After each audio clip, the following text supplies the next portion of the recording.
கர்த்தருடைய பரிசுத்த நாமத்துக்கு ஸ்தோத்திரம். ஆண்டவராகிய இயேசு கிறிஸ்துவின் நாமத்தினாலே தி ஸ்டீகன் பால் பைபிள் இன்ஸ்டிடியூட் வகுப்புகளுக்கு உங்களை அன்புடன் வரவேற்கிறேன். அருமையான இந்த நேரத்துக்காக கர்த்தருக்கு மகிமை. சொன்னப்பன் ஐயா உள்ளிட்ட பாஸ்டர் அம்மா மற்றும் தேவ ஊழியர்கள், வந்திருக்கிற தேவ பிள்ளை எல்லாருக்கும் என்னுடைய நன்றியை நான் தெரிவித்துக் கொள்கிறேன். வேத சொல்லுது, வேத வசனங்களை ஆராய்ந்து பாருங்கள், நித்திய ஜீவன் உண்டு. என்ன பைபிள் ஸ்டடிக்கு போதாலும் பரலோகத்தில் ஆண்டு சேர்க்க மாட்டாங்க.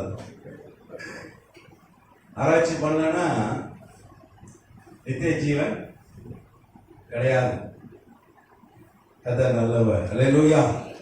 அதனால் நீங்கள் சொல்லுங்க, அப்பா பரலோகம் போனால் வெறும் ஞானஸ்நானம் பெற்றா போதாது, பரிசுத்த அபிஷேகம் பெற்றா போதாது, திருவந்து எடுத்தால் மாத்திரம் போதாது, வேற வசனங்களே என்ன பண்ணணும்?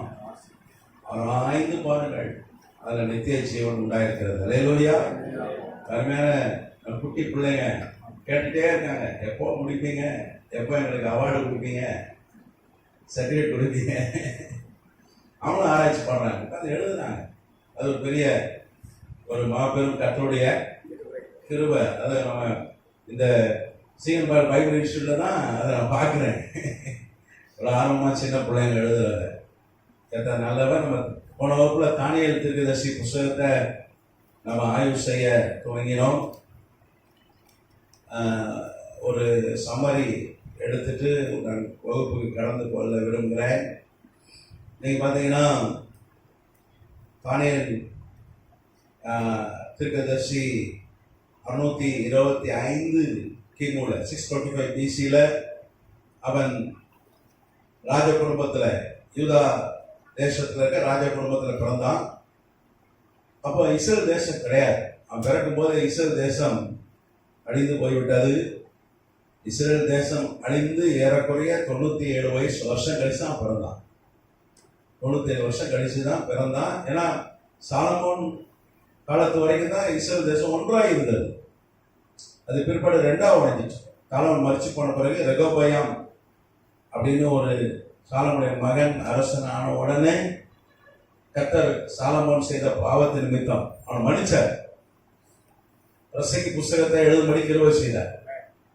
ஆனாலும் வேதம் சொல்லுது, நீதிமானுக்கு பூமியில சரி கட்டப்படும். ஒரு சின்ன ஃபைன் போடுவார், துன்மார்கனை அடிச்சு காலி பண்ணிடுவார். ஆனா நீதிமானுக்கு என்ன பண்றாரு? ஆமா, பாவத்தை மன்னிப்பு கேட்டாலும் ஒரு சின்ன நமக்கு ஒரு ஃபைன். சில நேரம் நமக்கு பாடுகள் வரும். நம்ம அப்படியே யோசிப்பாருடா, அது இப்போ பாடு வரக்கூடாது, நம்ம கர்த்தருடைய பிள்ளைய மாறிட்டோமே, நமக்கு சோதனை வரக்கூடாது அப்படின்னு நினைப்போம். அப்படிதானே? ஆனா கர்த்தர் சில பாடுகளை, சோதனைகளை நமக்கு என்ன பண்றார்? அனுமதிக்கிறார். கர்த்தநாமத்துக்கு ஸ்தோத்திரம். அப்போ சாலமோன் காலத்துல தேசம் ரெண்டாய் உடைந்து விட்டது. 2 கோத்திரம் மாத்திரம் யூதா தேசம். அது சாலமோன் மகனுடைய ஆளுகைக்கு வந்தது. 10 கோத்திரங்கள் வந்து யெரொபெயாம் கிட்ட போயிட்டு, சாலமோனுடைய எதிரியா இருந்த யோசேப்பு கோத்திரத்தை சார்ந்த அந்த யெரொபெயாம் 10 கோத்திரத்தை அவன் கைக்கு ஆண்டவர் கொடுத்தார். அதனுடைய தலைநகரம் வந்து சமாரியா. யூதா தலைநகர் வந்து எருசலேம். அப்ப 722 கிமுல 722 BC அன்னைக்கு அசீரிய படையெடுப்புல இஸ்ரேல் தேசம் அழிந்து போய்விட்டது. பைபிளே இருக்க ஓசியா என்கிற ராஜா காலத்தில் அழிந்து விட்டது. காரணம், அவன் பாவம், கொடிய பாவம் செய்தார்கள். விக்கிரகத்துக்கு நரபலி கொடுத்தார்கள். மூத்த பிள்ளைய பயங்கரமா விக்கிரகம் செய்தார்கள். கர்த்தர் என்ன பண்ணார்? அதனால எவ்வளவு எச்சரித்தார், எவ்வளவு தீர்க்கதரிசிகள் அனுப்பினார். இஸ்ரேல் ஜனங்களுக்கு கிடைச்ச மாதிரி தீர்க்கதரிசி யாருக்குமே கிடைக்கல. நீங்க உலகம் ஃபுல்லா 800 கோடி ஜனங்களுக்கு ஒரு தீர்க்கதரிசி கூட இல்லை. எல்லாம் தீர்க்கதரிசி தான் கொஞ்சம் சொல்லுங்க, நான் கூட அதை தெரிஞ்சுக்கிறேன். ஏன்னா யார் தீர்க்கதரிசினா தீர்க்கதரிசி சொல்லுவாங்க, அது நிறைவேறும். இன்னைக்கு தீர்க்கதரிசனம் நிறைவேறதா அப்படின்னு ஒரு பெரிய கேள்விக்குறி நம்ம. ஏன்னா அவங்க சொல்றாங்க, ஆனா நிறைவேறதா? நிறைவேறுச்சுன்னா உண்மையான தீர்க்கதரிசி. கர்த்தர் அவனோடு பேசியிருக்காரு என்று அர்த்தம். சரி, அப்போ இஸ்ரேல் ஜனங்கள் பாக்கியம் பெற்றவர்கள். கர்த்தர் அப்படியே அவனை நடத்தினார். ஆனா அவங்க செஞ்ச பாவம் எவ்வளவு அற்புதம் செய்தார் அவனுக்கு. செஞ்ச பாவத்தை நிமித்தம் கர்த்தர் சொல்லி சொல்லி பார்த்தா கேட்கல. அதனால தேசத்தை விட்டே துரத்திட்டார். அசீரிய படையெடுப்பு. அசீரியா ஈராக். அன்னைக்கு நினைவே தான் தலைநகரம். அசீரியாவுடைய தலைநகரம் நினைவே. நான் ஏற்கனவே உங்களுக்கு பாடம் எடுத்திருக்கேன். யோனாவை குறித்து எடுத்தேன்னா யோனா நினைவேக்கு போனானே அசீரிய சாம்ராஜ் தலைநகரம் தான் போனான். அன்னைக்கு ஆசூர் தானியின் பால் ஒரு ராஜா இருந்தான். அவன் தான் உலக பேரரசன். நினைவேல இருந்து கொண்டு உலகத்தை ஆண்டவன். அவன் ரட்சிக்கப்பட்டான். ஒரு நாள் பிரசங்கத்தில் 10 லட்சம் பேர் ரட்சிக்கப்பட்டார்கள். எவ்வளவு பெரிய பிரசங்க இருப்பாருங்க யோனா. ஒரே நாள் பிரசங்கம். இன்னைக்கு கூட அப்படி ஒரு பிரசங்க உலகத்துல கிடையாது. 10ல இன்னைக்கு கூட்டம் நடக்குது. ஆனா அத்தனை பேர் ஒரே கூட்டத்தில் ரட்சிக்கப்படுகிறார்களா, மனம் மாறி திரும்புகிறார்களா என்றால் இல்லை. அவ்வளவு பெரிய எழுப்புதல். ஏன் யோனா போக மாட்டேன்ட்டான்? அன்னைக்கு தர்ஷிகர்கள் இஸ்ரவேலை ஒடுக்கினார்கள், அடிமையாக வைத்திருந்தார்கள், கப்பம் வரி போட்டாங்க, குடும்பப்படுத்தினாங்க. எப்படி நம்ம வெள்ளக்காரன் ஒரு காலத்துல அடிமைப்படுத்தி வச்சு நம்ம வெள்ளக்காரன் ஒரு காலத்துல எப்படி அவன் நமக்கு ரொம்ப கஷ்டம் கொடுத்தாங்க, அதே மாதிரி அசிரியர்ஸ். அதனாலதான் ஆண்டவர் சொன்னபோது ரொம்ப சந்தோஷப்பட்டாங்க. யோனா பிரசங்கம் பண்ணக்கூடாது, இவங்க எல்லாம் சாகணும், அப்பதான் நம்ம தேசத்துக்கு நல்லது. நான் அப்படியே கொஞ்சம் சுற்றுப்பயணம் அப்படியே போயிட்டு வந்துடுறேன். ஒரு 5000 சில கிலோமீட்டர் அப்படியே தர்சீஸ் எல்லாம் போயிட்டு கப்பல்ல ஒரு ஒரு ஒரு 100 நாள் 200 நாள் 150 நாள் பிரயாணம் கப்பல்ல போயிட்டு அப்படியே இந்த தர்சூஸ் எல்லாம் சுத்தி தர்சூஸ் இன்னைக்கு மேற்கு ஐரோப்பா, அயர்லாந்து, இங்கிலாந்து, ஸ்காட்லாந்து போயிருந்தா இன்னைக்கு தர்சூஸ் பழைய பேர் இருக்கு. இன்னைக்கு இங்கிலாந்து, கிரேட் பிரிட்டன் என்று சொல்கிறோம். அதான் தர்சூஸ். அங்க போய் ஒரு சுற்றுப்பயணம் போயிட்டு வந்துடலாம் அப்படின்னு நினைச்சிருப்பான். நான் ஆண்டவர் விடல. மீனை ஒழுங்கு வைத்தாரு. ஒரு ஸ்பம் வேல்னு ஒரு மீன், அதுதான் ஒரு மனிதனை விழுங்க முடியும். ஷார்க்கு கூட விழுங்காது. மற்ற நீல திமிங்கலம் ப்ளூ வேல் கூட விழுங்காது. ஸ்பம் வேல் அதுதான் தொண்டை பெருசு. அது ஒரு வாரம் பட்டி கிடந்ததுன்னா ஒரு ஆளை பெரிய உணவை சாப்பிடும். பார்க்க ஒரு மீனை ஒரு வாரம் பட்டி போட்டு ஆண்டவர் இந்த வேதம் சொல்லுது ஆயத்தமாக்கப்பட்ட மீன். கர்த்தர் ஒரு மீனை ஆயத்தம் பண்ணினான். ஆண்டவர் ஒரு வாரம் ஒரு மீனை எவனா போகாமலும் செஞ்சாலும் செஞ்சிருவோம். ஏன்னா அவர் உள்ளந்திரியங்களை ஆராய்ச்சி செய்கிறவர். இவன் போக மாட்டான்னு என்ன பண்றாரு? அடுத்த ஒரு பிளான் ரெடி பண்றாரு. ஒரு மீனை ரெடி பண்றாரு. அது பாவம் பசியில ஒரு வாரம் பிடிக்குது. அப்பதான் பெரிய உணவை ஒழுங்கும். பெரிய உணவு யாரு? யோனா. மீன் வயிற்றுக்குள்ள போனான். ஆனா அங்கதான் மனம் திரும்பினான். மன்னிப்பு கேட்டான். 3ஆவது நாள் என்ன பண்ணார் ஆண்டவர்?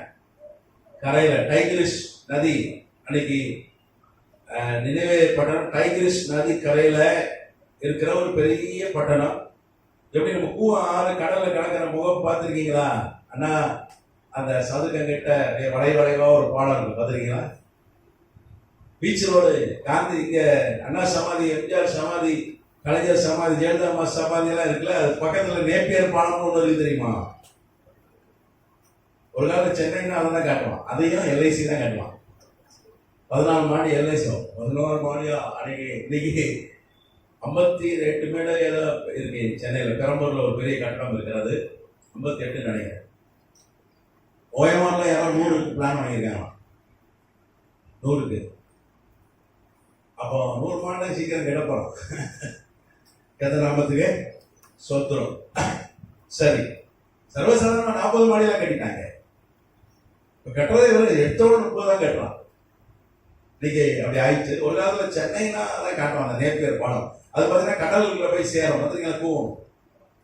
அதே மாதிரி டைகிரஸ் நதி கடல்ல கலக்கிற, அதுல கடல்ல ஆண்டவர் அவனை ஒரு மீனை விளங்குபடி செய்தால் அது அப்படியே என்ன வந்துருச்சு, ஆத்துக்குள்ள வந்து அவனை கட்டிடுச்சு.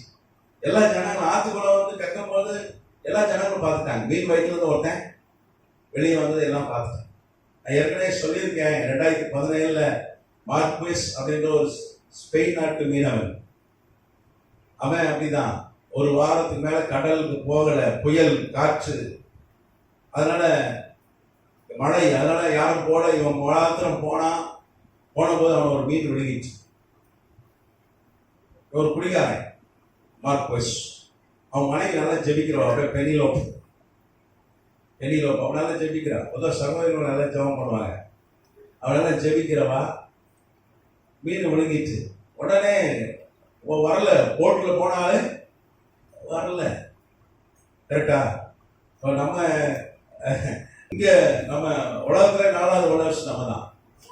சொன்னோம்னா நேவி வந்து தேடுது, கோஸ்ட் கார்டு வந்து தேடுது.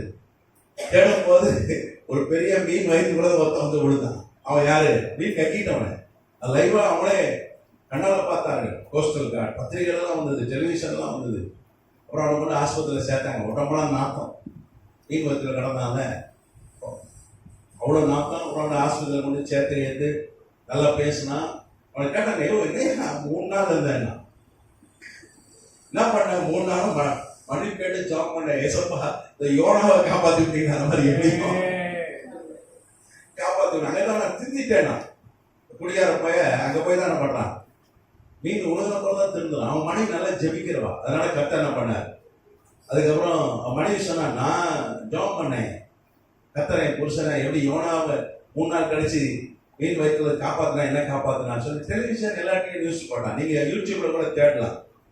கத்தநாமத்துக்கு சோதரம் ஆன்லைன்ல தேடலாம். அதே மாதிரிதான் ஸ்பம் வேலை தான் அவனையும் ஒழுங்கிச்சு. அதே மாதிரிதான் யோனாவை ஒழுங்கிச்சு. மீன் பேரு ஸ்பம் வேர், ஸ்பம் துணிகரம்.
நான் போன வகுப்புல சொன்னேன், 97 வருஷம் இஸ்ரேல் தேசம் அழிந்து போய் 97 வருஷம் கழித்து யூதா தேசத்துல அரச குடும்பத்துல பிறந்தவன் தான், யூதா கோத்திரத்துல பிறந்தவன் தான் தானியல். கத்தராமத்துக்கு சூத்திரம்.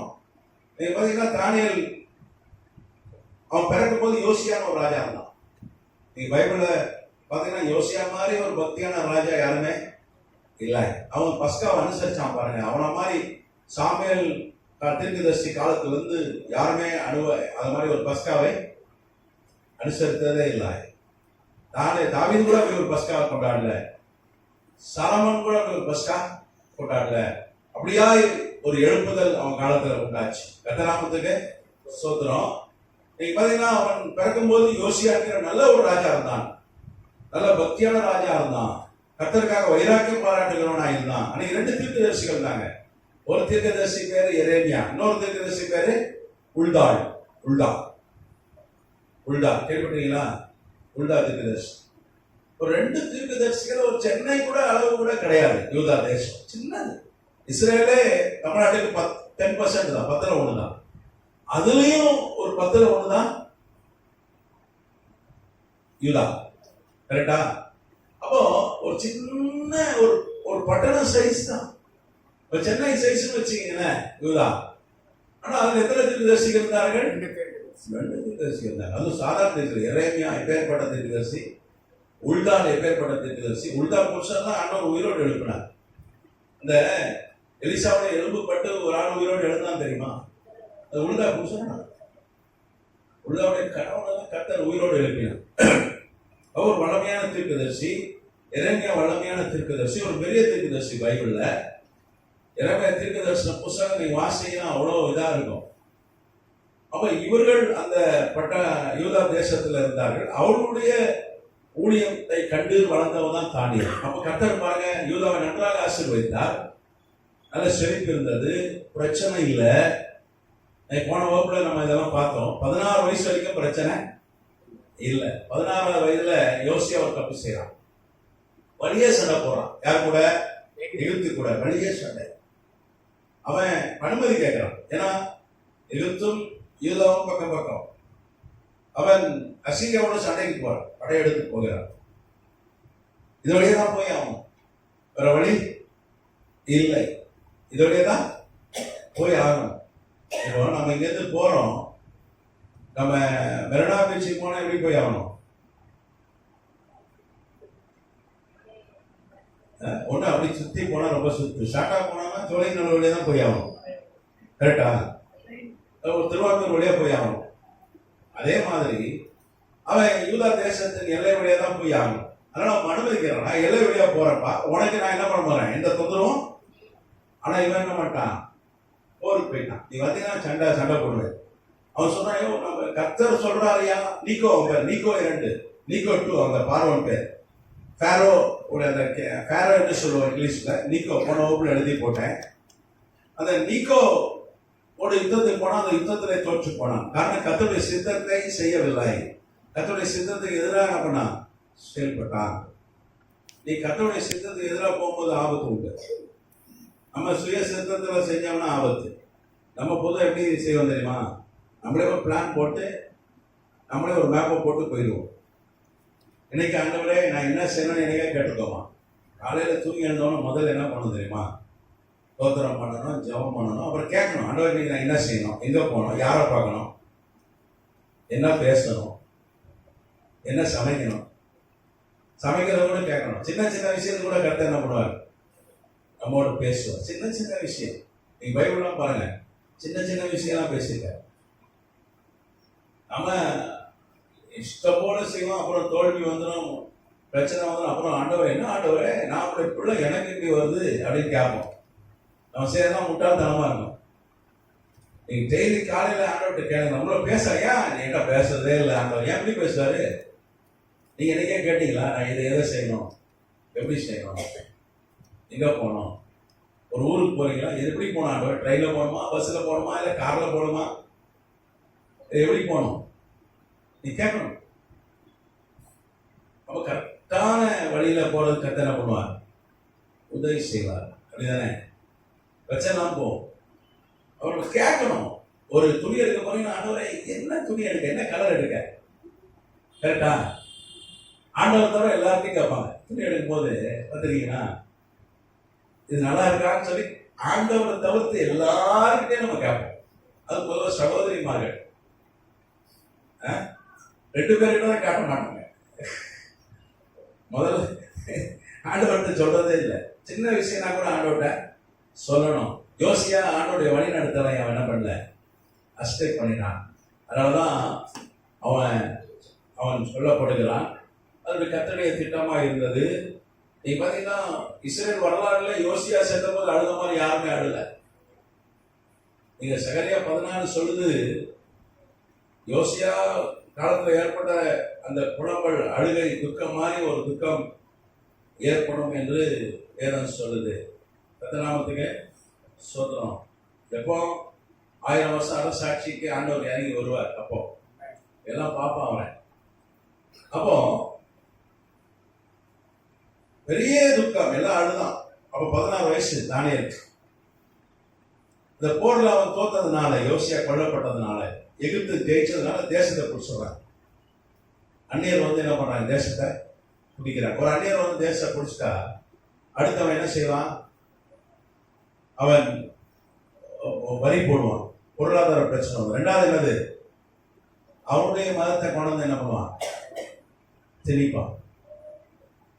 அவனுடைய மதத்தை திணிப்பான். பொதுவாகவே அமெரிக்கால ரொம்ப சுதந்திரம். ஆனா அமெரிக்காவில் பெரிய எழுப்புதல். அது குறிப்பாக சார்லி கர்க் கொல்லப்பட்ட பிறகு எல்லாம் வசனம் தான் பேசுறான். எல்லாம் பிரசங்கரா ரொம்ப பார்த்தா அதாவது பிரசங்க மாதிரி தான் பேசுறான். அதுக்கப்புறம் உலக பணக்காரன் பேர் என்ன, இலான் மஸ்க், அவனும் வசனம் தான் பேசுறான். அது பெரிய எழுப்புதல் அமெரிக்காவில். நம்ம இந்தியாவோட அங்க பெரிய எழுப்புதல். அபார்ஷன் நின்று போச்சு. நம்ம இந்தியாவில் அபார்ஷன் இருக்கு. பிள்ளைகளை கொன்று போடுகிறார். அது கருவா இருந்தாலும் உயிர். முதல் வேலை அமெரிக்காவுக்கு ஆட்சிக்கு வந்தாலும் ட்ரம்ப் என்ன பண்ணார், முதல் கைத்தை அபார்ஷன் தடை. 2வது ஆண் கல்யாணத்தை நிறுத்தினார். பெண் திருமணத்தை நிறுத்தினார். ஒரு ஆணா பெண்ணை ஆபரேஷன் பண்ணிக்கிறான், திருநங்கையா மாறுறான். ஒரு பெண்ணை ஆணா மாறுறான், நம்பியா மாறுகிறாய். நம்ம தமிழ்ல நம்பி திருநங்கை நம்ம டீசெண்டாக நல்ல வேர்டெலாம் போட்டு நம்ம சொல்கிறோம். ஆனால் அங்கே அது கிடையாது. அதெல்லாம் தடுத்துட்டாங்க. அமெரிக்காது கிடையாது. சார்லிக்கு இருக்கே சுட்டாங்க. ஒருத்தன் ஒரு ஆணோட வாழ்ந்தான். அவன் இந்த கசப்பு வெறுப்பு இவரு பாவம் தப்பு அப்படி எதிர்த்தாரு. அதெல்லாம் என்ன பண்ணா மெனக்கட்டு வந்து ஒரு ஸ்னைப்பர்னா போலீஸ்கிட்ட கூட அந்த பயிர்க்காரு. ராணுவத்தில் தான் இருக்கும். அவ்வளோ தூரத்தில் தான் சொல்லுவாங்க குறிப்பாக. அதுக்கு தான் ஸ்னைப்பர் என்று சொல்லுவாங்க. இயேசுவுக்காக தான் மறித்தார். அவன் மனைவி பெரிய ஒரு நினைவு நாள் கூட்டம் நடந்தது ஞாயிற்றுக்கிழமை ஆரிசோனாவில். ஏற்கனவே 1,00,000 பேர் கலந்து கொண்டார். ஜனாதிபதி பேசினார், துணை ஜனாதிபதி பேசினார், அமெரிக்காவுடைய ஆட்சியாளர்லாம் வந்திருந்தார். ஒரு 31 வயசு ஆளுக்கு இவ்வளோ பெரிய புகழ். அரைக்கம்பத்தில் கொடி பறந்தது. அந்த அம்மா சொல்லிச்சு, நான் மன்னிக்கிறேன். சிலுவையில் சொன்னால், பிதாவே அவர்களுக்கு மன்னியும் தாங்கள் செய்கிறது இன்னதென்று அறியா, அதை நானும் மன்னிக்கிறேன்னு சொன்னேன். அது ஒரு நல்ல கணவன் மனைவி, ரொம்ப நல்ல கணவன் மனைவி 2 பேரும். அமெரிக்காவில் நம்ம சினிமாவில் பார்க்கறது வேற, அமெரிக்கா வேற. நம்ம என்ன நினச்சிக்கலாம், சினிமாவில் இந்த இங்கிலீஷ் படம்லாம் பார்த்து நம்ம நினச்சிட்டா அங்கே இப்படிதான் இருப்பான் போல இருக்கு. சினிமாவை நம்ம ஊர் நம்ம திரும்ப அப்படி இருக்கு. நம்ம சினிமா வேற, நம்ம வாழ்க்கை வேறு தானே. இந்த மரத்தை சுற்றி ஓடி ஓடி ஓடி பாட்டு பாடி ஒரு லவ் பண்ணுவான். அது நிஜ வாழ்க்கையில சாத்தியமா? அவன் சினிமாவில் காட்டுறது வேறு, நிஜ வாழ்க்கை வேறு. நம்ம இந்த ஹாலிவுட் படம் வேறு, நிஜ வாழ்க்கை. அங்கேயும் பாசம், அன்பு, அங்கேயும் வந்து பெரிய அன்புக்கு மரியாதை, பாசத்துக்கு மரியாதைலாம் அங்கே இருக்கு. அங்கே குடும்பங்கள் இருக்கிறது, அங்கேயும் பிரியாமல் இருக்கிறான் கடைசி வரைக்கும். பட்டணங்கள் தான் கொஞ்சம் சீரழிவு. இப்போ நம்ம சென்னை பட்டணத்துல கொஞ்சம் சீரழிவு தானே. இன்னைக்கு நம்ம வெள்ளைக்காரனை பார்த்து சொல்லி போட்டுக்கிறோம், அப்படிதானே? இன்னைக்கு வெள்ளைக்காரன் மாதிரி நம்ம மாறிட்டு வரோம். என்ன கலர் தான் மாற மாட்டேங்குது.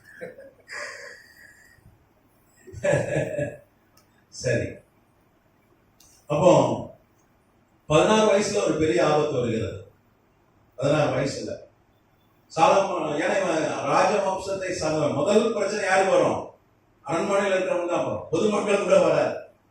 அவன் பெரிய பிரச்சனை வருகிறது. கொஞ்சம் ஆடி போயிடுறான் தானியேல். ஆனாலும் கூட ஒரு 4 வருஷம் சரி அப்படியே போகுது, பாடலோடு போகிறான். ஒரு பயத்தோடு தான் இருந்திருப்பாங்க, என்ன நடக்குமோ தெரியாது. ஏன்னா நீக்கும் என்ன பண்ணுவான்னு தெரியாது. அதுக்கப்புறம் 20வது வயதுல 605 BC-ல 605 கிமுல இந்த யூதா தேசத்தை பாபிலோனுடைய அரசன் நேபுகாத்நேச்சர் வந்து பிடிக்கிறான். அவன் 35 வயசு, 35 இயர்ஸ். அசீரிய சாம்ராஜ்யத்தை தோற்கடிக்கிறாங்க. அசீரிய சாம்ராஜ்யம் வீழ்ச்சி காண்கிறது.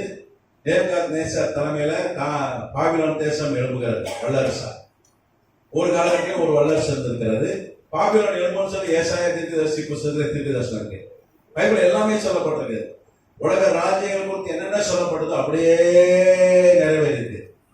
பாபிலோன் எழுப்புன்னு சொல்லப்பட்டிருக்கு. அதுக்கப்புறம் பாபிலோனுக்கு அப்புறம் மேதிய பேசு சாம்ராஜ்யம் எழுப்புன்னு சொல்லப்பட்டிருந்தது, அது வந்தது. அப்புறம் கிரேக்க சாம்ராஜ்யம் வரும்னு சொல்லப்பட்டது, அது வந்துச்சு. அலெக்சாண்டர் செத்து போவான்னு சொல்லப்பட, அவன் செத்து போனான். தானியேல் அதெல்லாம் பார்க்க போறோம். அதுக்கப்புறம் ரோம பேரரசு வரும்னு சொல்லப்படு, அது வந்து அது வீழ்ச்சி அடையும் சொல்லப்பட்டுச்சு. அப்புறம் இரும்பும் களிமண்ணுமான ஒரு கடைசி சாம்ராஜ்யம் அது வரும்னு அது வந்துச்சு 1949ல நேட்டோ. எல்லாம் பைபிள் இருக்கிறது அப்படியே அப்படியே நடந்துட்டு வருது. அந்த கிறிஸ்து குறித்ததான தீர்க்க தரிசனம் என்ன பண்ணும், அது நிறைவேறும். ஆண்டவராகிய இயேசு கிறிஸ்து திரும்ப வரப்போகிறார், அவர் நியாயம் தீர்ப்பார். அந்த தீர்க்க தரிசனம் என்ன பண்ணும், நிச்சயமா நிறைவேறும். அல்லேலூயா. அவ 20வது வயதுல திடீர்னு மொழியே தெரியாது. இவனால இருந்தால் பக்கத்து நாடு எங்கேயோ இருந்து ஏறக்குறைய ஒரு 2000 கிலோமீட்டருக்கு அப்பால இருந்து ஒரு மொழி தெரியாத ஒரு கூட்டம் வந்து என்ன பண்ணுறீங்க பிடிக்கிறது. அதுல பாத்தீங்கன்னா 3000 பேர் ராஜ குடும்பத்தை சார்ந்தவர்கள், அதுக்கப்புறம் நல்ல படித்தவர்கள், அறிஞர்கள், துறைமார்கள், மாசு மறுவற்றவர்கள், திறமசாலிகள், இவனெல்லாம் கொஞ்சம் ஒரு 3000 பேர் பிடிச்சிட்டு போயிடுறோம். நான் சொன்னேன் வரலாற்று பதிவுகள் என்ன சொல்லுதுன்னு சொன்னேன். நிறைய வரலாற்று ஆசிரியருடைய பதிவுகள் என்ன சொல்லுதுன்னா, 5 மாதம் தானியேலையும் அவனை சார்ந்த ஆட்களையும் கழுத்திலேயோடு சேர்த்து கையை காலை சேர்த்து சங்கிலியில் கட்டி தான் நடத்தி கொண்டு போனார்கள். 3000 பேர் எப்படி கூட்டு போனாங்க? இன்னைக்கு மாதிரி ஃபிளைட்டோ இல்ல காரோ வாகனமோ இன்னைக்கு கிடையாது. இன்னைக்கு 1500 கிலோமீட்டர் 2000 கிலோமீட்டர் எப்படி போயிடுவான்? ஒரு 2.5 மணி நேரத்தில் நீ ஃபிளைட் ஏறினீங்கன்னா ஈராக்கில் போய் இறங்கிடலாம். இஸ்ரேல இருந்து ஒரு 2.5 மணி நேரம் தான் ஃபிளைட்டு, ஈராக்கில் போய் இறங்கிடலாம். அன்னைக்கு அப்படி கிடையாது, நடந்து தான் போகணும். அவர் கழுத்துல சங்கிலி, கையில காலில் சங்கிலி இப்படிதான் போட்டு தான் அவங்களை இப்படி கொண்டு போனாங்க.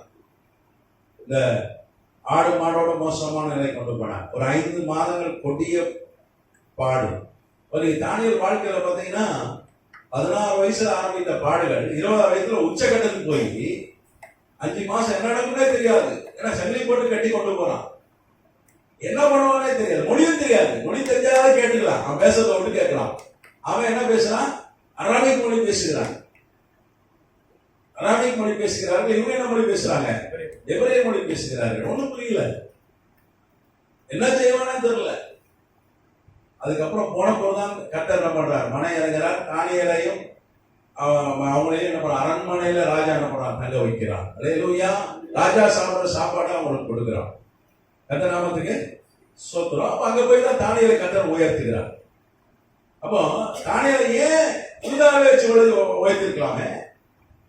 எதுக்கு இன்னொரு நாட்டுக்கு அவனை அகதியா கைதியா கொண்டு போய் அங்க உயர்த்தணும்? ஏன்னா ஆண்டவர் தானியேலை உலகம் முழுக்க தலைவராக வைக்கிறது அவருடைய திட்டமா. ஏன்னா பாபிலோன் சாம்ராஜ்யம் உலகத்தை ஆண்டார்கள். உலகத்துக்கு அவன் பிரைம் மினிஸ்டர் தான், ராஜாக்கு அடுத்த பதவியில இருந்தான். அது கர்த்தருடைய திட்டம். இங்க உயர்த்திருந்தாருன்னு வைங்களேன், யூதேயில சென்னை அளவுக்கு ஒரு பட்டணம், இங்க உயர்த்திருந்தா ஒரு என்ன ஆயிருக்கலாம்? ஒரு அமைச்சராக இருக்கலாம், ராஜாவா இருக்க முடியாது. ஏன்னா தாவீது வம்சத்தால் தான் ராஜாவா இருக்க முடியும். ஆண்டவர் என்ன சொல்றார்? தாவீது குடும்பத்துல ஒருத்தர் ராஜா எதுவுமே இருப்பான். இவன் தாவீது குடும்பம் கிடையாது. ஆனா யூதா கோத்திரம் தாவீது குடும்பம் கிடையாது, அரச குடும்பம் தான். இவன் முஞ்சி போனா ஒரு மந்திரி ஆக்கியிருப்பாங்க. அது மந்திரி எதுக்கு மந்திரி ஆக்கியிருப்பாங்க? சென்னை அளவு இருக்கிற ஒரு சின்ன பகுதிக்கு. ஆனா கர்த்தருடைய திட்டம் இவனை கொண்டு போய் உலக அளவுல பெரிய பதவியில உட்கார வைக்கிறது கர்த்தர் திட்டம். அதனாலதான் கர்த்தர் நம்ம பாபிலோனுக்கு அவனை கொண்டு போனார். அவனை கொண்டு போய் அங்க கொண்டு போய் உயர்த்தினார். தானியேல் நினைச்சிருப்பான், அவனுடைய ஆசை என்ன இருந்திருக்கும்? யூதா தேசத்துல பதவி சின்ன மந்திரி பதவியை பார்த்துட்டு அப்படியே ஓட்டிடலாம் கதையை, அப்படிதான் நினைச்சிருப்போம். அப்படிதானே? ஆனா கர்த்தருடைய நம்முடைய வேறு நம்முடைய வழி வேறு, கர்த்தருடைய வழி வேறு. நம்முடைய வழியை காட்டு கர்த்தருடைய வழி மேலானது. அதனாலதான் கர்த்தர் என்ன பண்றாரு? கொஞ்சம் பாடுகளை அனுமதித்து, எத்தனை 4 வருஷம் பாடு, அதுக்கு 5 மாசம் அதுல உச்சகட்ட பாடு, ஆடுகளை கர்த்தர் அனுமதித்து அவனை கொண்டு போய் உச்சாணி கொம்புடைய உயர்த்தி வைக்கிறார், கண்மலை மேல வைக்கிறார், கோபுரத்துல கொண்டு போய் வைக்கிறார். கிராமத்துக்கு அப்போ உயர்வு வர்றதுக்கு ஒரு பாடு வரும். பாடுகள் உயர்வு இல்லை. நான் கஷ்டமே பட மாட்டேன். ஆனா என்ன பண்ணிக்கணும்னா, நான் முன்னுக்கு வரணும்னா வாய்ப்பே இல்லை, நான் உயர்ந்தணும்னா வாய்ப்பே இல்லை. கொஞ்சம் கம்ஃபர்ட் சோனை பிடிக்கிடுவார். தானியேல் நல்லா இருந்திருப்பான் ஒரு 20 வயசு வரைக்கும். அரண்மனை வாழ்க்கை எப்படி இருக்கும்? ராஜ சாப்பாடு, அறையெல்லாம் எப்படி இருந்திருக்கும்? அரண்மனையில ரூம்ல எப்படி இருக்கும்? பேலஸ் ஆச்சே, அப்படிதானே? 5 ஸ்டார் ஹோட்டலோட நல்ல வசதியா இருந்திருக்கும். ஆனா இப்ப எங்க கூடாரத்துல தரையில படுக்கணும், அது சங்கிலியோட தான் தூக்கணும். 5 மாசம் 5 மாசம் பாடுகளின் உச்சகட்டம். கம்ஃபர்ட் பிடிக்கிறார், கம்ஃபர்ட் சோனை தூக்கி வீசுகிறார் ஆண்டவர். ஆண்டவர் நம்மளை ஆசீர்வதிக்கிற முன்னாடி கம்ஃபர்ட் சோனை பிடிக்கிறார். நானும் பார்த்துருக்கேன். அவ நம்ம புரிஞ்சுக்கிட்டா அந்த காலகட்டத்தில் நம்ம கர்த்தரை உண்மையா இருந்தா நம்மளை உயர்த்திடுவார். கம்ஃபர்ட் போகும். நம்ம கம்ஃபர்ட் போனா பிடிக்கவே மாட்டேங்குது, ஒரு சொகுசு போனா நமக்கு ஒத்துக்கவே முடியலையே, ஆண்டவர் மேல நம்ம குறை சொல்றோமே, ஆண்டவரை தேடுறேனே, ஏன் வருதுன்னா உயர்த்துறதுக்கு தான். சொன்ன அவரோடு பாடுபட்டால் அவரோட ஆளுகை செய்வோம். பாடுகள் நம்ம எதுக்கு? தாவீது சொன்ன 119 சங்கீதம், நான் பத்திரப்பட்டது நல்லது, அதனால என்னுடைய பிரமாணங்களை கற்றுக்கொண்டேன். நம்ம கற்றுக் கொடுக்கிறார். நமக்கு ஒரு பாடு வருதா சந்தோஷப்படணும். பாடுகளை நம்ம சந்தோஷப்படணும். ஏதோ உயர்வு வரப்போ நான் அப்படிதான் நினைப்பேன். நிறைய பாடுகள் வழியாக கடந்து வந்திருக்கிறேன். அப்போ ஒன்றும் பாசிட்டு கிடையாது. ஒரு பெரிய சர்ச்சை கட்டி, மகனே இந்த 2 சர்ச்சு கட்டிக்க, ஒரு சர்ச்சு உனக்கு, ஒரு சர்ச்சு உன் அண்ணனுக்குன்னு கொடுத்துட்டு போல. ரோட்ல இருந்து ஆரம்பிக்கும் ஊழியத்தை, மரத்தடியில இருந்து ஆரம்பிக்கும். இன்னைக்கு ஓரளவுக்கு வளர்ந்துருக்கணும். கதைகள் கொஞ்சம் கிளை சபைகள் கொஞ்சம் பைபிள் இன்ஸ்டியூட் டெய்லி வேலை தர. ஒரு முக்கியமான விஷயம் என்னன்னா, தினந்தோறும் காலையிலையும் சாயங்காலையும் ஒரு நாளைக்கு 3 தடவை கூட, ஒரு நாளைக்கு 4 தடவை கூட வேலை தரது. வேலை தரதான் பெரிய விஷயம். எஜமான் ஊழியத்தில் வாய்ப்புகள் ரொம்ப பெரிய விஷயம். வாய்ப்புகள் இல்லாமல் எத்தனையோ பேர் இருக்காங்க. வாய்ப்புகள் டெய்லி தர. நல்ல ஜாலியாக பிரயாணம் பண்ணிட்டு வரேன், ஜாலியாக இருக்கேன். எங்கள் வீட்டில் சொல்லுவாங்க, இவருக்கு என்னையா ஜாலியாக ஊர் சுற்றிட்டு வர. நாங்கள் தான் வீட்டுக்குள்ளே கிடந்து ஸ்ட்ரெஸ்ஸில் கிடக்கும். வெளியே என் கூட வந்தீங்கன்னா நல்லா வெளியே இருப்போம். ஊழியத்துக்கு வரலாம் சொல்லுங்க, போலாம். வாகனம் இருக்கு, கத்தரிக்கை போயிட்டு வரலாம், டிராவல் பண்ணலாம். கத்தராமத்துக்கு சொந்தம், கத்தர் ஆசீர்வதிச்சு. பாடுகள் வெளியாகும். பாடுகள் அது வழியே கடந்து, அதெல்லாம் கடந்து கத்தர் ஆசீர்வதிச்சிருக்கிறார். ஹல்லேலூயா. இன்னைக்கு ஒரு பாடு வருதுன்னு அர்த்தம், அடுத்து இதுக்கு மேல நிலைமை கொண்டு போறாங்க அர்த்தம். அதனால பாடுகள் வர்றது நல்லது, உபத்திரப்பட்டது நல்லது. அதான் தானியேல் உபத்திரப்பட்டான். ஆனா கர்த்தர் அவனை 21 வயசுல பிரைம் மினிஸ்டராக உயர்த்தினான். உலகத்துக்கே பிரைம் மினிஸ்டராக உயர்த்தினார். அதுதான் போன வகுப்புல நம்ம பார்த்தோம். போன வகுப்புல அநேகர் வராதனால நான் என்ன பண்றேன், அது ஒரு வாட்டி உங்களுக்கு நான் என்ன பண்றேன், நான் விவரித்து சொன்னேன். சரி, நீங்க பாத்தீங்கன்னா தானியேல் நிறைய பேர் என்ன சொல்றாங்க, அவன் அன்னகர் என்று சொல்கிறார்கள். அன்னகர்னா திருநங்கை அப்படின்னு சொல்றாங்க. ஆனா வேதம் அப்படி சொல்லல. தானியேல் திருநங்கை இல்லை. எல்லாரும் வெள்ளக்காரனும் அப்படிதான் பிரசங்கம் பண்றான். இருக்கு அப்படின்னா இருக்குன்னா திருநங்கை சொல்றான். தானியேல் திருநங்கை அல்ல. நீங்க பைபிள்லயே அதுக்கு பதில் இருக்கு. நான் வாசிக்கலாமா?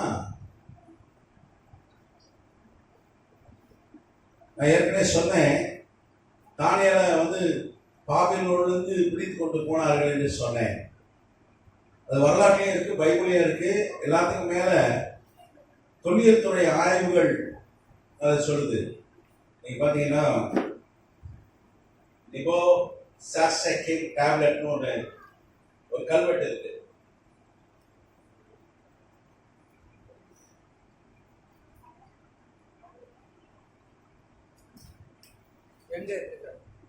இது பிரிட்டிஷ் மியூசியத்தில் வச்சிருக்காங்க. டேப்லெட்டா கல்வெட்டு.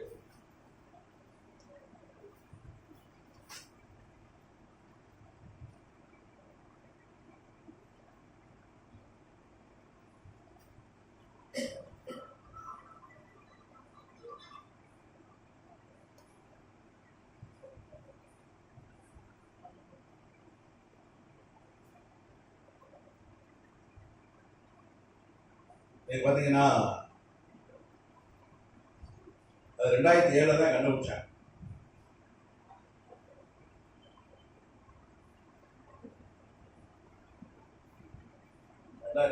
தான் டாக்டர் மைக்கேல் ஜுர்சா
இவர் பார்த்தீங்கன்னா ஒரு இட்டாலிக்காரர், இத்தாலி நாட்டை சார்ந்தவர்.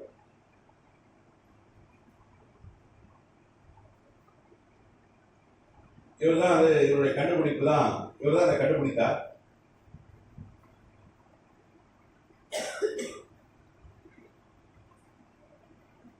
அதுல 3000 ஆட்களை நேர்காணலுக்கு பிடிச்சிட்டு போனாங்க. அந்த விவரங்கள் அதுல இருக்கு. கல்வெட்டு.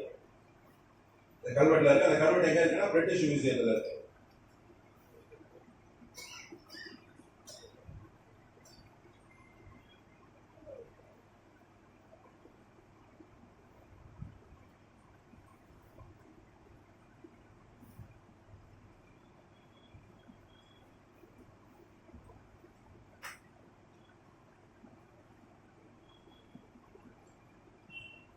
இது என்ன ஆதாரம்னா, இது எதுக்குரிய ஆதாரம்னா,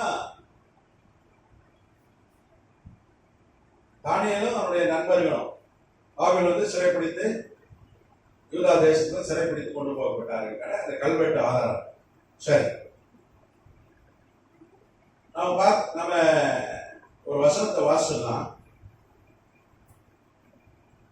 எசேக்கியேல் 17 எசேக்கியேல் 14 அதிகாரம் 14 வசனம். அப்பொழுது நோவா, தானியேல், யோபு ஆகிய 3 புருஷரும் நடுவில் இருந்தாலும் அவர்கள் தங்கள் நீதியினால் தங்கள் ஆத்துமாக்களை மாத்திரம் தப்புவிப்பார்கள் என்று கர்த்தர் சொல்கிறார். அதுக்கப்புறம் 16 வசனம் வாசிக்கலாம். அந்த 3 புருஷரும் நடுவில் இருந்தாலும் நாங்கள் மாத்திரம் தப்புவார்களே அல்லாமல் குமாரரை ஆகிலும் குமாரத்தை ஆகிலும் தப்புவிக்க மாட்டார்கள். போதும். இங்க வேதம் சொல்லுது, எசேக்கியேல் தீர்க்கதரிசி மூலமா கர்த்தர் உரைக்கிறார். நீங்க பாத்தீங்கன்னா 592 கிமுல இதை எசேக்கியேல் இந்த வார்த்தையை எழுதும்படி கர்த்தர் செய்கிறார். அப்போ வந்து 33 வயசு. தானியேலுக்கு எத்தனை வயசு? தானியேலுக்கு 33 வயசு.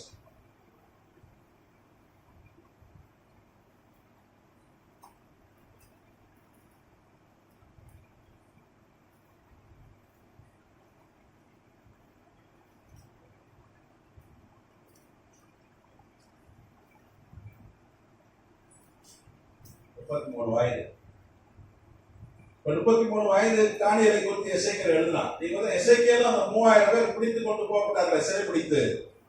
சாத்ராக், மேஷாக், ஆபேத்நேகோ, தானியேல் இவங்களோட எசேக்கியேலும் சிறைப்பிடித்து கொண்டு போகப்பட்டார். அப்ப எசேக்கியேலுக்கு 22 வயசு, தானியேலோட 2 வயசு பெரியவங்க. எசேக்கியேலும் அரச குடும்பத்தை சார்ந்தவங்க. சரி, இங்கே வேதம் சொல்லுது தானியேல் ஒரு புருஷன் என்று வேதம் சொல்லுது. அப்படிதானே? 14 வசனம். அப்போ நோவா, தானியேல், யோபு ஆகிய 3 புருஷரும் மென் என்று சொல்லப்பட்டிருக்கிறது. இங்கிலீஷ் பைபிள்ல என்னது? மென். தானியேல் என்னது? புருஷன். தமிழ் பைபிள் புருஷன் இருக்கு, இங்கிலீஷ்ல மென் இருக்கு. இப்ப ஒரிஜினல் பைபிள் வாசிங்கன்னா எசேக்கியேல் தீர்க்கதரிசி புத்தகம் ஒரிஜினல் வந்து டெக்ஸ்ட் வந்து எபிரேய மொழிதான் எழுதப்பட்டிருக்கு. நீங்க பாத்தீங்கன்னா அதுல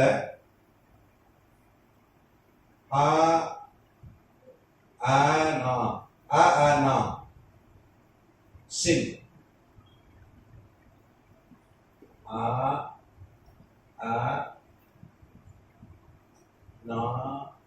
சின் அது வந்து எபிரேயம். அப்படின்னா என்ன அர்த்தம்? மேல்னு அர்த்தம். மேல்னு ஆண்னு அர்த்தம்.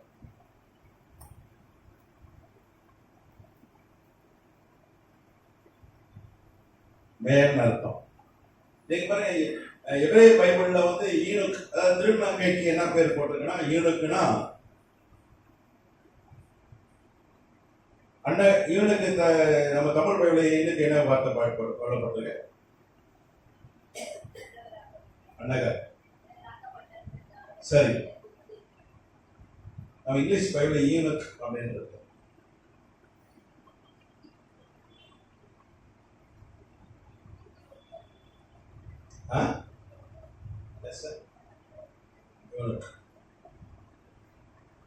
அப்படின்னா திருநங்கை, அண்ணகர்.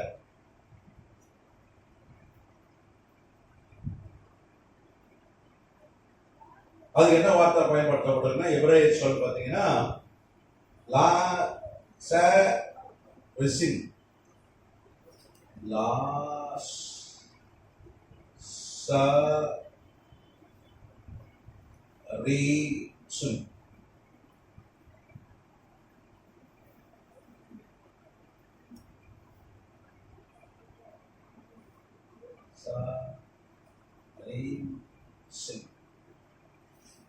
இது எபிரேயம். அப்போ தானியேலை குறித்து அவன் அண்ணகாரன் தான் என்ன சொல்லப்பட்டிருக்கோம்? எசேக்கியேல்ல லாசாரிசின்ற வார்த்தை பயன்படுத்தப்பட்டிருக்கும். ஆனா என்ன வார்த்தை பயன்படுத்தப்பட்டிருக்கு? ஹானாசின் அப்படின்னு ஒரு வார்த்தை பயன்படுத்தப்பட்டிருக்கு. அப்படின்னா ஆண், புருஷன். தானியேல் யாரு? ஆணுன்னு வேதமே சொல்லுது. ஆனா நம்ம பைபிள் படிக்காமலே என்ன பண்ணிடுறான்? அவன் சொந்தமா நிறைய பேர் சொந்தமா பிரசங்கம் பண்றான். அது வெள்ளைக்காரன் பயங்கரமா டீச் பண்றான். ஒருத்தர் சொல்ற வெள்ளைக்காரன் டீச் பண்ணா கரெக்டா இருக்கும், அவன் தப்பாவே போதிக்க மாட்டான். ஆனா பைபிள் அப்படி சொல்லலையே. அவனை ஆண் என்று சொல்லுகிறது வேதம். கர்த்தராமத்துக்கு ஸ்தோத்திரம். அது குறிப்பா பாத்தீங்கன்னா வரலாறு என்ன சொல்லுது?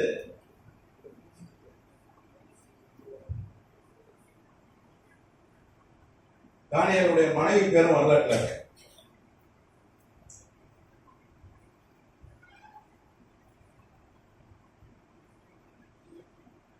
அவர் ஒரு மனைவி இருந்தா தானியேலுக்கு. அவ பேர் என்னது? சுசன்னா.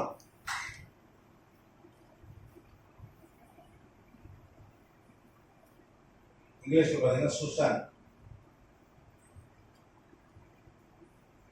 சுசன் யாருடைய மகள்னா ஹில்கியான்ற ஒருவருடைய மகள். Doctor of ஹில்கியா.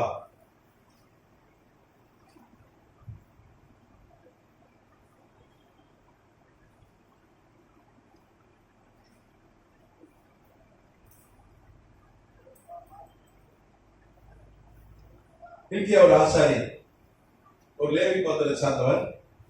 அவருடைய மகளை தான் கல்யாணம் பண்ணிட்டார். நீங்க பாத்தீங்கன்னா எசேக்கியேல் 14:16 சொல்லுது, அந்த 3 புருஷரும் அது நடுவில் இருந்தாலும் தாங்கள் மாத்திரம் தப்புவார்களே அல்லாமல் குமாரரையாகலும் குமாரத்திகளையாகலும் தப்புவிக்க மாட்டார்கள். எசேக்கியேல் 14:16 சொல்லு. தானியேல் வந்து அவன் வந்து தன்னுடைய மகனையும் மகளையும் என்ன பண்ண மாட்டான்? தப்பிக்க மாட்டான்னு சொல்லி வேதம் சொல்லுது. இப்போ பைபிளே சொல்லுது அவனுக்கு மகனும் இருந்தாங்க. ஒரு மகனும் ஒரு மகளை குறித்து வரலாற்றுல பதிவு இருக்கு. மகன் வந்து பெரிய பதவியில் இருந்தான். மேதிய பேசிய சாம்ராஜ்யத்துல அவர் மாகாண கவர்னராக இருந்தான்னு சொல்லி வரலாற்று பதிவுகள் சொல்லுது. மகளும் அதே மாதிரி ஒரு பெரிய பிரபு, பெரிய ஆளுங்க தான் கல்யாணம் பண்ணி கொடுத்தார் என்று வரலாறு சொல்லுது. அப்ப தானியேல் வந்து அன்னகரன் சொல்றதை கூப்பிட்டு ரொம்ப பொய். பைபிள்லே அதுக்கு பதில் இருக்கு. அவன் புருஷன், அவனுக்கு பிள்ளைகள் இருந்தார்கள், மனைவி இருந்தான். பைபிளே இருக்கு, வரலாறுலயே இருக்கு. சரியா? வெள்ளைக்காரன் சொன்னா கரெக்டா இருக்கானா? வெள்ளைக்காரன் சொன்னாலும் பைபிள் இருக்கணும், இல்லைன்னா அது தப்பு தான். அதாவது ஒரு பாஸ்டர் சொல்றாரு, ஐயோ பெரிய ஊழியக்காரி அந்த வெள்ளைக்காரன். அவர் சொல்றாரு பைபிள் நம்ம இருக்குன்னு சொன்னா என்ன பண்ண மாட்டேங்கிறாங்க? வெள்ளைக்காரன் சொன்னாதான் கரெக்டா இருக்கணும். அப்போ தானியேல் வந்து அவர் ஆண் என்று வேதம் சொல்லுது, அவனுக்கு மனைவி இருந்தாங்க என்று வேதம் சொல்லுது, அவனுக்கு பிள்ளைகள் இருந்தாங்கன்னு சொல்லி வேதம் சொல்லுது. வரலாறும் என்ன சொல்லுது? வரலாற்று பதிவுகளும் என்ன சொல்லுது? அவனுடைய 2 பிள்ளைகளை குறித்து வரலாற்றுல பதிவுகள் இருக்கிறார். ஒரு 2க்கு மேற்பட்ட பிள்ளைகள் இருந்திருக்கலாம். 2 பிள்ளைகளை குறித்து தான் வரலாற்று பதிவுகள் இருக்கிறது. கர்த்தராமத்துக்கு ஸ்தோத்திரம். அப்ப நமக்கு டைம் ஆயிடுச்சு, 8:50 ஆக போகுது. சரி, ஏதாவது கேள்வி இருந்தால் நீங்க கேளுங்க. நீங்க கேட்டீங்க, இப்ப நிறைய புதுசா ஏதாவது கண்டுபிடிச்சி கேட்டிருக்கீங்களா? இன்னைக்கு கற்றுக் கொடுத்ததில்ல ஏதாவது புதுசா இல்லை, ஏற்கனவே தெரிஞ்சதுதான் அப்படின்னா இல்ல மற்றவங்களுக்கு எப்படி சொல்லுது? எதையா கல்யாணம் ஆச்சு வசனம் இருக்கு இல்லையா? எசேக்கியேல் 14:16 தான் வசனம். அவன் புருஷன், அவனுக்கு மகள் இருந்தான்னு போட்டிருக்கல. எசேக்கியேல் தீர்க்கதரிசி கொண்டு அவனுடைய பதிவுகள்.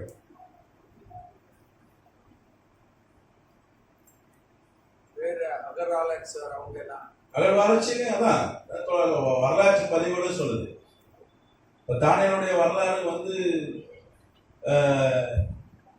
வரலாற்று ஆசிரியர் நான் லைனா எழுதி போடுறேன், என்னென்ன வரலாற்று ஆசிரியர் அதை எழுதி போட்டுட்டா.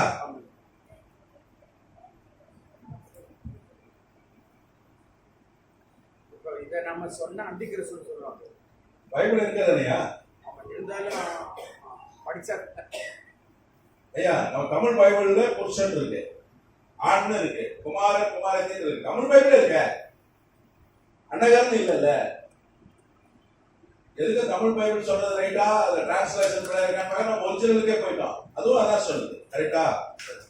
அது அன்னகர்னா இதுதான், இந்த வார்த்தை தான் பயன்படுத்தியிருப்பாங்க. அன்னகர் கிடையாது, அன்னகர் கிடையாது.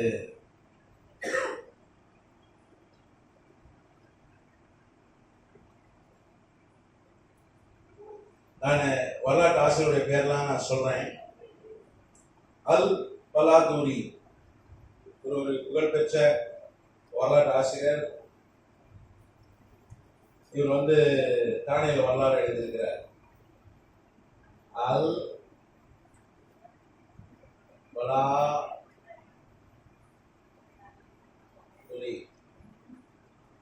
பாபிலோனிய வரலாற்று ஆசிரியர்கள். நம்ம அந்த இதுல போட்டா வந்த மாதிரியா? ஐயா, இதுல போட்டா வந்து நெட்ல ஆமா, இது நீ கரெக்டா தேடணும். வலை போட்டா கடலை மாட்டோமா மாட்டாது. எங்க போய் போடணுமா? கடல் பெருசு. நீங்க சுறா பிடிக்கணும்னா என்ன பண்ணணும்? வாழ்நாள் முழுக்க கரெக்டான இடத்துல போட்டா சுறா மாட்டவே. கரெக்டா பிடிக்கணும்னா எங்க போட்டா சுறா மாட்டோமோ அங்க போய் என்ன பண்ணணும்? அதே மாதிரி இதுவும் ஒரு வலை வீசுறது தான், நெட்டு வெப்பு. கரெக்டா தேடணும். இன்டர்நெட்ல போடுற எல்லா தகவலும் உண்மை கிடையாது. அப்ப அதை யுனெஸ்கோ லைப்ரரியில செக் பண்ணணும். யுனெஸ்கோ தான் எல்லாத்துக்கும் அங்கீகரிக்கிற, எல்லா கண்டுபிடிப்பையும் எல்லா தகவல்களையும் அங்கீகரிக்கிற ஒரு ஸ்தாபனம், ஐநா சபையுடைய அங்கம். இப்போ யுனெஸ்கோ லைப்ரரியில போய் பார்க்கணும், இந்த சைட்டேஷன் இருக்கா, கரெக்டா அந்த சைட்டேஷன் அப்படின்னு பார்க்கணும். நான் அதுதான் உங்களுக்கு ஆங்கிலத்துல பேர்லாம் போடுறேன், நீங்க கண்டுபிடிக்கணும்க்காக. சரி,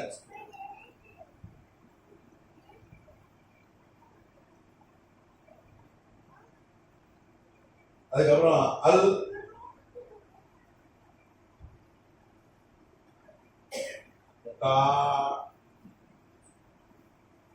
தாசி ஒரு வரலாற்று ஆசிரியர். நானே வரலாறு நிறைய பேர் எழுதியிருக்காங்க. அல்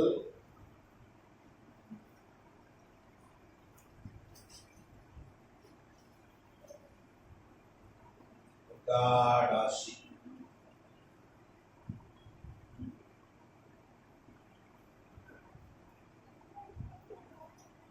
அதுக்கப்புறம் இஸ்தக்ரி.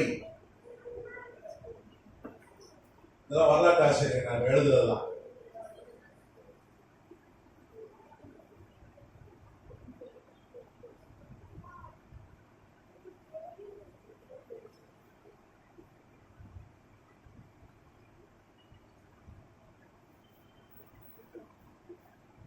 இஸ்தக்ரி,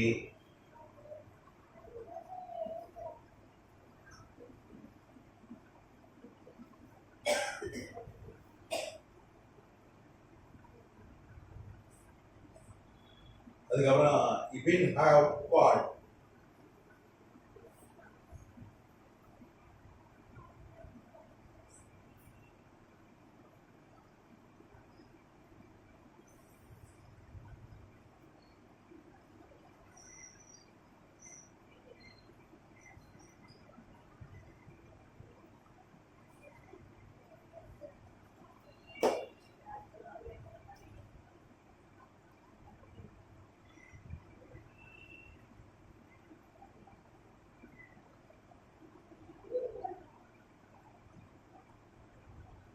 அப்புறம் ஃப்ராம்.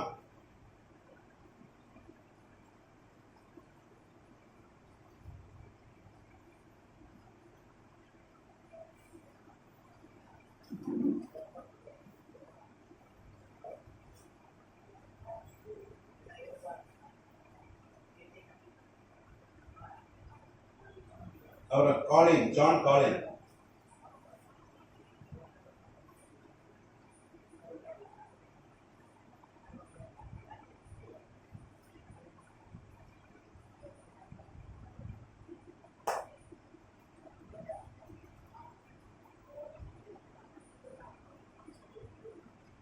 இவங்களாம் யாரு? வரலாற்று ஆசிரியர்கள். வரலாறு ஆசிரியர்கள், ஹிஸ்டாரியன்.